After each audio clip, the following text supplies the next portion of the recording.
Hi, everyone. I'm Cindy Whitney, welcoming you to this episode of Discovering Laguna Woods.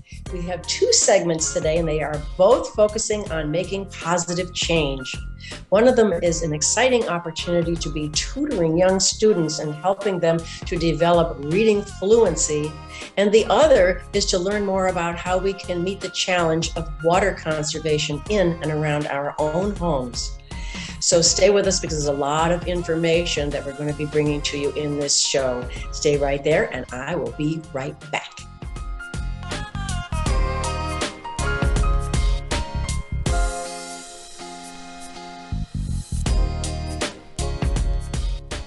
So I'm now speaking with Janice Frechette, who is the Executive Director of the Parentis Foundation.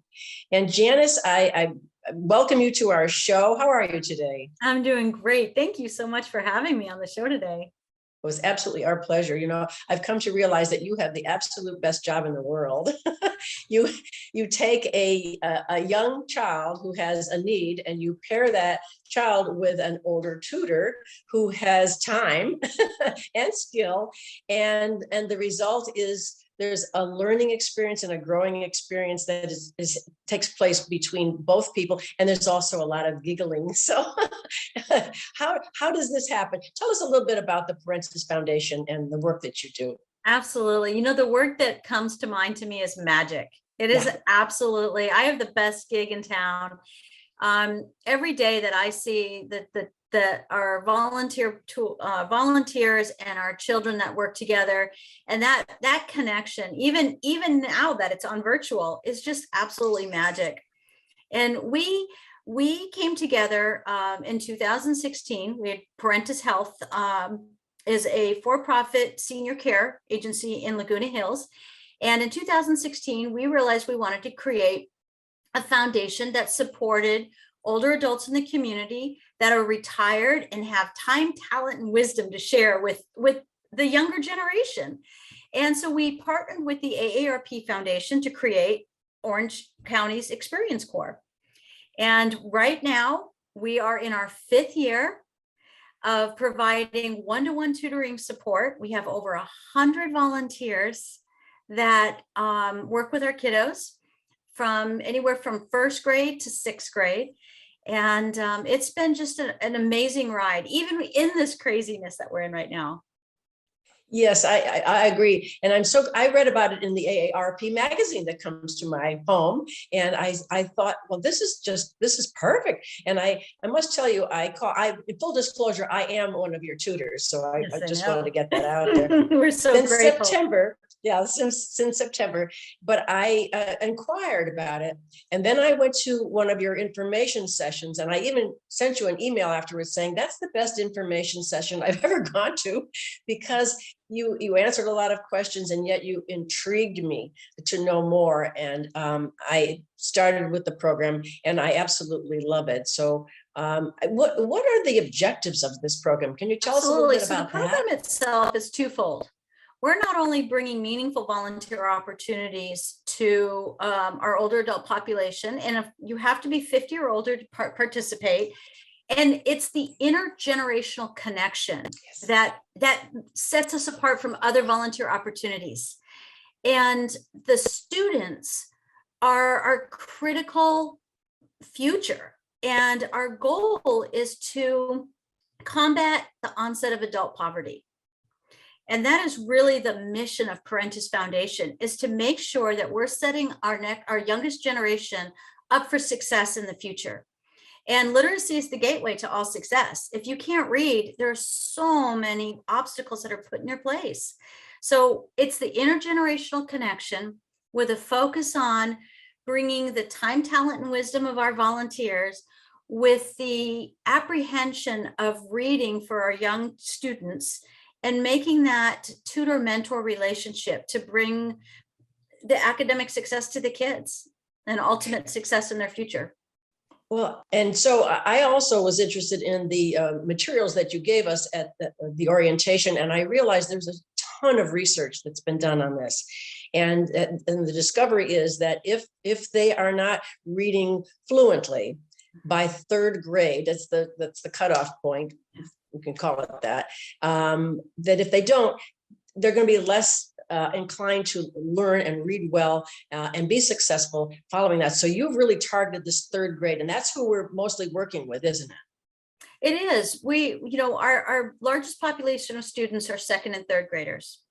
And research shows throughout the country that if a child isn't reading proficiently by the time they finish third grade, they're 4 times more likely not to graduate high school. And the incarceration rate of our 20 teens, the teens through 20s, is like at 73%. And it's usually because they have been high school dropouts and they're illiterate. So it is so critical that we build their confidence in reading now. And most of our students are English as second language learners, but there are quite a good handful that are not as well.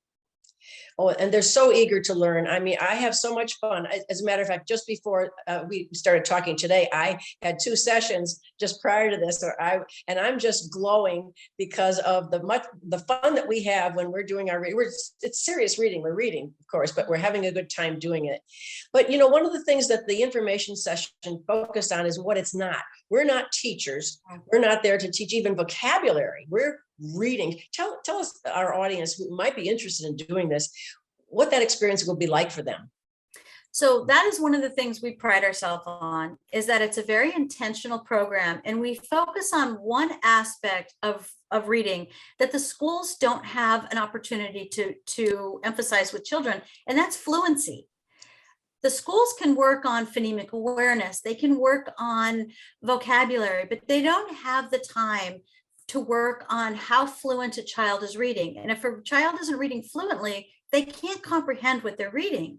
So we teach all of our volunteers what a 30-minute structured reading session should look like. You have to have no experience in teaching, none, because we provide it all to you.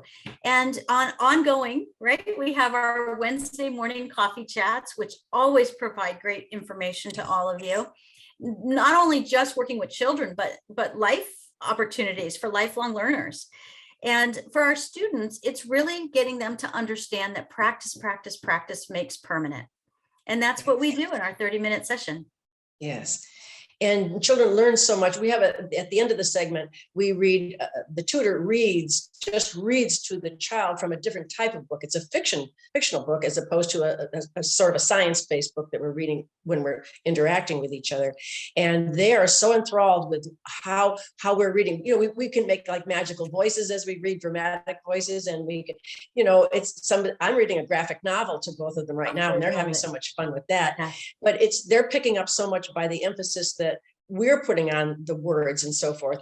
And I found improvement already. But what you're saying is, rather than the child reading just word after word after word, Bob went to the store to get, and they're doing fine because they're reading those words, but they're not, as you say, they're not spending time comprehending them. And the fluency helps them to do that and create a story. And when you're doing that, don't you see that magic light up in their face when they get it? It's such a special experience that they don't always get if they're going home and it's time to do your 20-minute reading and you're sitting in the corner and mom's cooking dinner. They're not realizing that experience of the love of reading. And I really think that's what they're getting, is they look forward to that time, that unconditional time that they have with you as a tutor, and get to see themselves grow and learn to love and read in silly words and all that kind of fun stuff. Oh, absolutely. Well, at the end of the book that we have the little books that have about 16 pages. And at the end, they have to read the whole book to you in order to pass and go on to the next one. So the little fellow came yesterday and he had his little puffy jacket on, tight around his face, and he looked like he had armor on. And I said, "Are you okay?" And he said, "I'm scared." And I said, "Why?" And he said, "I have to read the book today." And I said, "Oh." I said, "Well, what? Let's just open the book up to page 4, because that didn't sound so bad." And I said, "And just like we always do, just start reading." And he started reading, and he read all 16 pages. The armor fell away. He didn't know what to expect. He didn't know what to Yes. expect. And so when I just said, just start reading. And he read the whole thing. And he was so proud of himself. And then they get to take the sticker home, and they get to take the book home. He And got a sticker. I gave him a racing car sticker on this little whiteboard I have with his name on it. And we celebrated. I put a big sign on the thing that said, yay. And we had a celebration because he finished that book. And that was the first time he had done that. So next time he's going to be much braver, I'm quite sure. you made a lasting impression in his life. And that's what this program is all about. Well, And he's making one on mine. it's a two-way street. That's for sure. And one of the things that I am so proud of our volunteer population is that the tenacity and grit and the positive mindset you all demonstrate in this virtual world now. Who knew 2 years ago that our program would be the largest volunteer virtual program that AARP Experience Corps has at this point?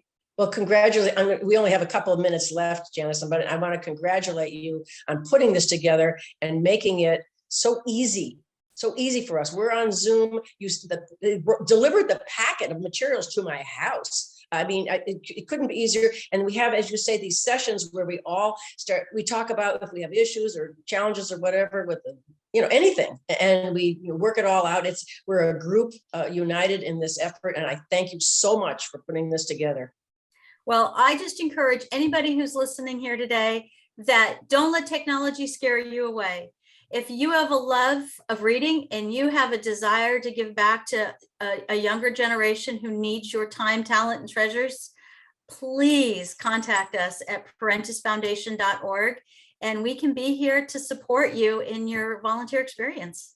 And we're putting that up on the screen for you too. We will have that so people can follow that. And I will thank you very much for coming today, Janice. It has been a delight, and I am just thrilled that you are doing such a fantastic job for the future of our youth and the future of the world. I say the title of this episode today should have been, I'm just one tiny person, but I can make a difference in the world. So Absolutely. Thank you for letting me. We're transcending generations through virtual learning. I know. Thank you. Thank you. Okay. You take good care, Janice, and I'll see you soon. Thank you so much, Cindy. Take care. My pleasure. You too. Bye-bye. Bye-bye.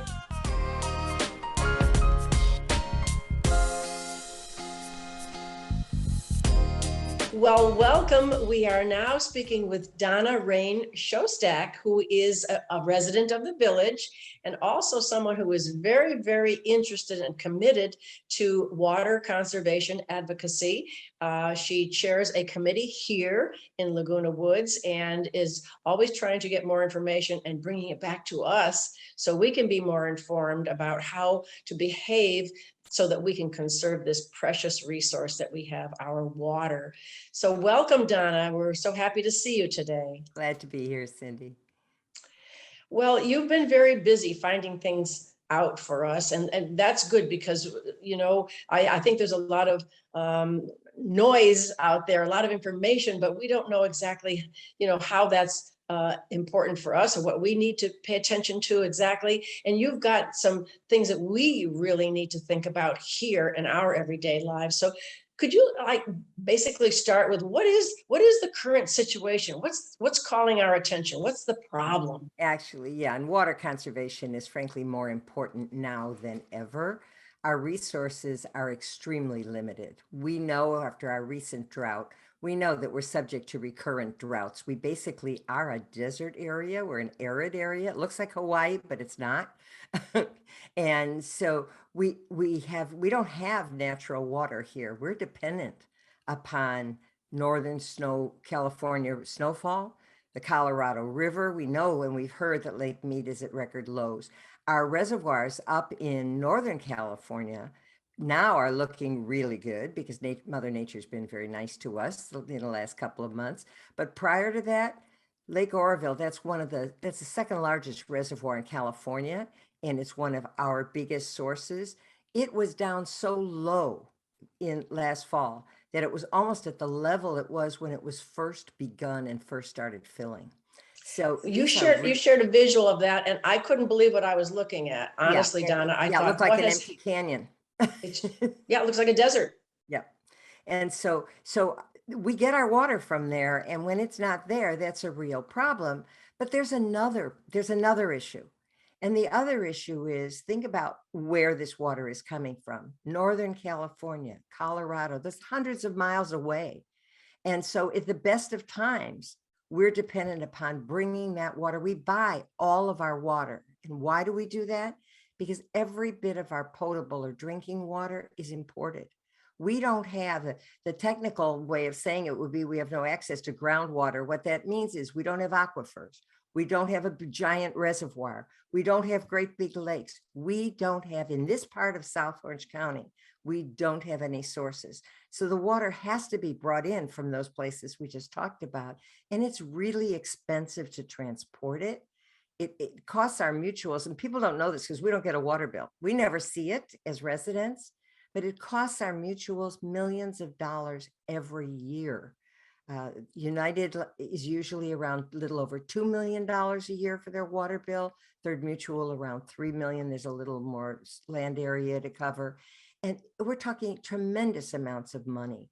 And on top of that, because of the cost of bringing the water down, El Toro Water District was forced to raise the rates July 1st of this past year. So we're looking not only at expenses, but at continuing increasing expenses. Donna, I want to pause you for 1 second, because I think it's really important for people to know who may not be from California and may not know some of the facts that you're telling us right now, which is that we can, some people say, well, why don't we just drill, or why don't we have wells, or why don't we have no actual water available to us here? We do bring it in. We those of us who have lived in California for a long time know that those resources for our water are a great distance away, and that costs money. Those people aren't sending that for free. We have to buy that and bring that water to us, and that has a tremendous cost to it. So I think that's something worth underlining when we're talking about this. Yes. A lot of people don't know that about California, and I think it's worth emphasizing that. The reason I wanted to highlight that, as well as the drought, is we don't even always count on Mother Nature to supply it. Exactly. In fact, most of that deluge that we had a short time ago winds up in the ocean. Yes. There's no place to catch it. We can't hold it. So it's really important. So that's the conservation side, but it begins to look at the cost side. Yes. Because the cost will always be there. We always have to transport it. We don't have any other alternatives. And I just wanted to share, we don't get water bills here in Laguna Woods. Our water bill is part of our monthly assessment. So people don't realize, if you had a leak, if you were losing water without even knowing it, there's no real way to tell. And I just wanted to share with everybody, because they don't see a bill, a sense of the water charges we have for the tiers. Tier 1, that's what our water district calls efficient use. And just to give you a number to work with, that's $2.72 for approximately 750 gallons. And it doesn't sound too bad. It's 750 gallons, little over almost $2.75 for that cost.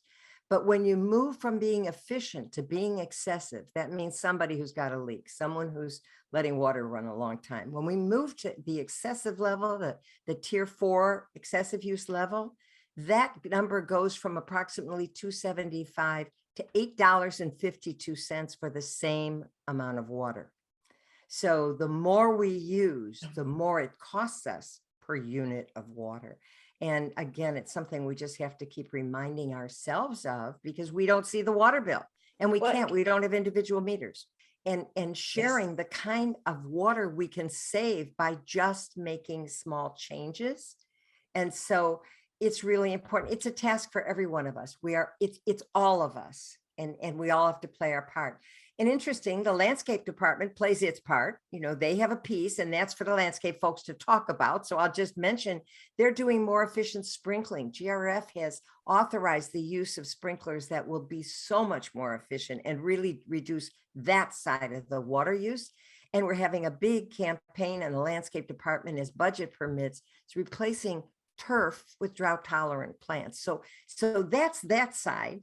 On our side, on the residential side, it's up to us, and it's something we just have to do. So I wanted to, if you're ready, I wanted to share a couple of ideas with you and our. Well, I think that has to follow immediately when you lay out our concern and our challenges. That's what comes to my mind first. I'm thinking, I want to know, what can I do? What can I do in the short, and I'm sure we have long-term plans too, but in the immediate term, what can I be doing right now? Okay, and some of the amazing things, and I have to tell you, they are amazing when you think about what you can save. Some of the amazing things: turn off the water when you're brushing your teeth, or for men when they're shaving. That can save 10 gallons of water per person per day. Now, when you think about the fact that we have close to 18,000 people living in Laguna Woods, and you talk about 10 gallons per person per day, that's huge. And it's just a little thing. It's instead of letting, and it's so easy. You turn on the water, you start to brush your teeth, and the water just keeps running. Yes. Turning that off can make that, turn it off. Yeah, make that big of a difference. So that's a good place to start, because we brush our teeth every day. So it's a great way. Taking shorter showers. And I have to say, our favorite thing, and those of us doing water conservation, so our favorite thing is to say, take 5-minute showers. Well, it's a very quick in and out shower. But if everyone just thinks of a shorter shower, whatever one is doing, shorten it.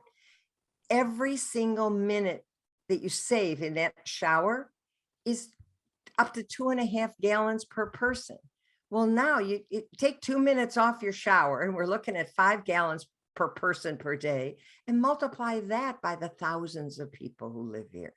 And these can I add to the shower challenge that we have? One of them is that water comes out so freezing cold, and we let it run to warm it up. You've got a solution for that too. We do. For those who are feeling really ambitious, and it depends, it depends on how far your shower is from the water heater as to how long it's going to run. Mine must be 10 miles. most of our units aren't that large. So they're running a terribly long time. But for the very ambitious and very conscientious, keep a bucket of water handy and just let it run. And so that's a good thing. I want to get through all of these in the time we have. So I'll go kind of quickly, and then we can maybe focus on a few. Washing full loads of clothes and dishes. That just makes sense. Don't the machine's going to use the same amount of water, so put more in it. And a big one is recycling indoor water to irrigate potted plants. Now, what does that mean? How would you do that?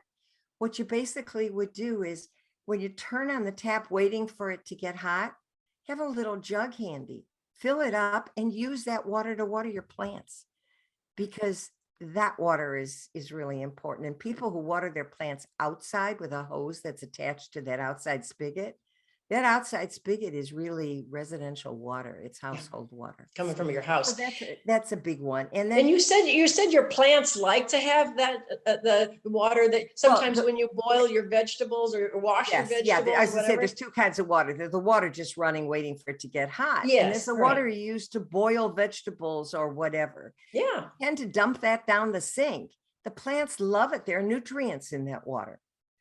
And so it makes them happy. You're kind of giving them a little shot of fertilizer. It's a twofer. I want to just get to the next point, because this one is it's almost scary when you think about what can be saved, scary about what's lost. Check for leaks.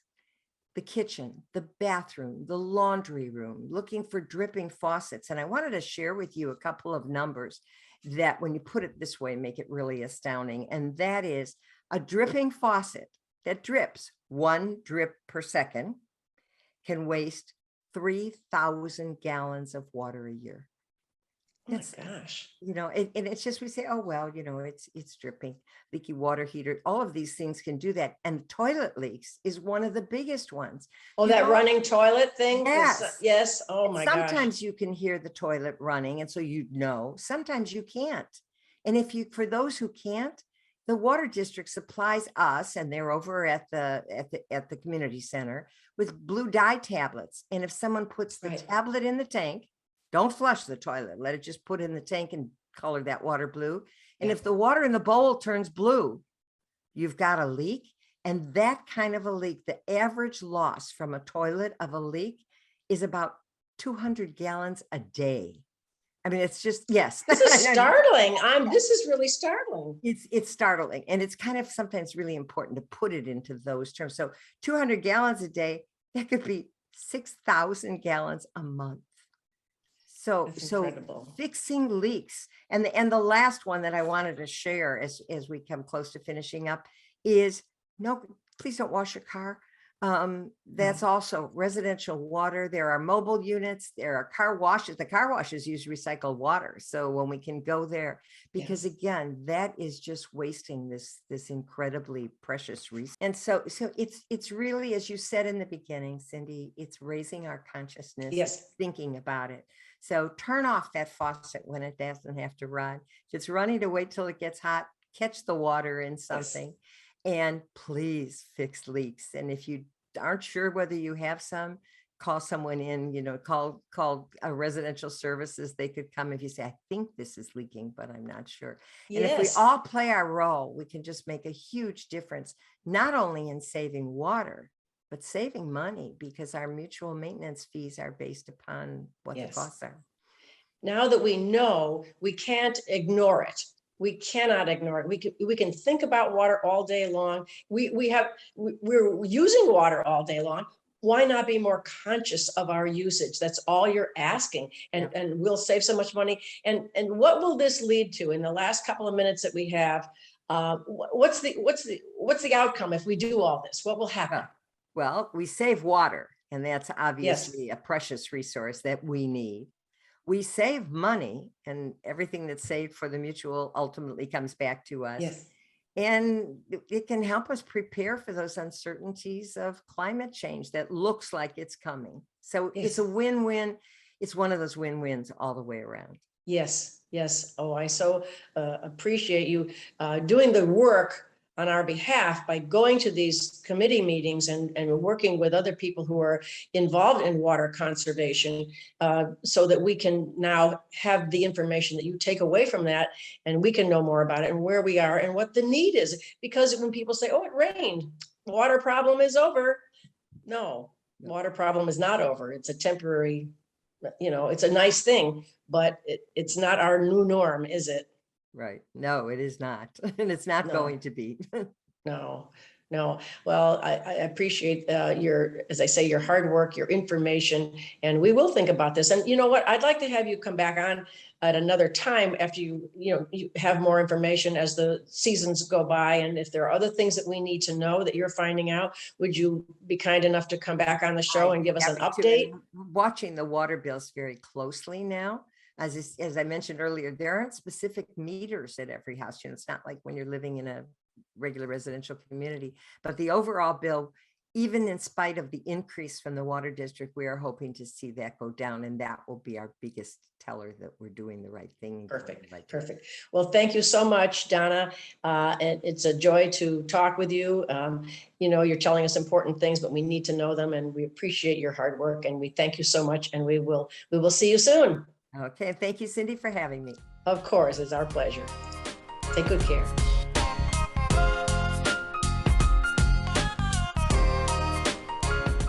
Thank you for joining us today as we learn two seemingly small things can actually change the world.